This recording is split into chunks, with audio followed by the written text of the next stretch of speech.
வாங்குவதை தவிர்க்க வேண்டிய ஸ்டாக்கில் நம்ம பார்க்க போகிறது கிராம்ப்டன் கம்பெனி. இது பார்த்திங்கன்னா எலக்ட்ரிக்கல் பொருளெல்லாம் உற்பத்தி பண்ணுது. டியூப்லைட்டு, ஃபேனு, இது மாதிரி நிறையா எலக்ட்ரிக்கல் பொருளெல்லாம் நம்ம வீட்டில் நிறையா வச்சுருப்போம். இது மாதிரி கம்பெனியெல்லாம் நம்ம நேரடியாக பார்க்கக்கூடிய தான், நம்ம அன்றாடம் யூஸ் பண்ணக்கூடிய ஒரு எலக்ட்ரிக் சம்மந்தமான உற்பத்தி செய்யக்கூடிய ஒரு கம்பெனி. இந்த கம்பெனி பார்த்திங்கன்னா ஜூனில்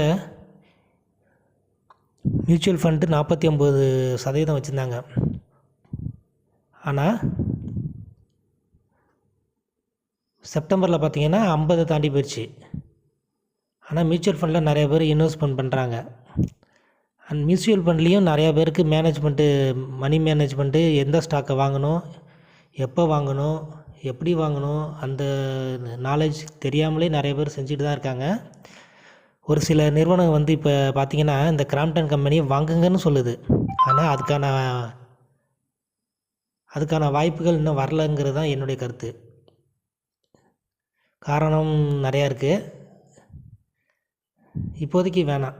ஏன்னா நிறையா கம்பெனி வாங்குங்கன்னு ரெக்கமெண்ட் பண்ணுறாங்க.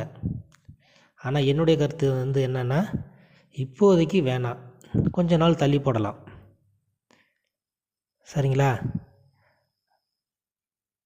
மியூச்சுவல் கம்பெனி நிறையா வாங்கி வச்சதுனால அது டாப்பில் போகுமானா போகாது. அதுமாரி பார்த்திங்கன்னா எஃப்ஐஎஸ்லாம் குறைஞ்சிக்கிட்டு இருக்காங்க. அதில் எஃப்ஐஎஸ் இப்போ ஜூனில் நிறையா இருந்தது. ஆனால் அடுத்தது இப்போ பார்த்திங்கன்னா செப்டம்பரில் எஃப்ஐஎஸ் குறைஞ்சிருக்கு. ப்ரொமோட்டர்ஸு ஒரு ஆள் 1% கூட கிடையாது. சில இதில் சில கம்பெனியில் பார்த்திங்கன்னா ப்ரொமோட்டர்ஸ் நிறையா இருந்தால் நல்ல வளர்ச்சி அடையும்பாங்க. இந்த கம்பெனியில் ப்ரொமோட்டர்ஸே இல்லை.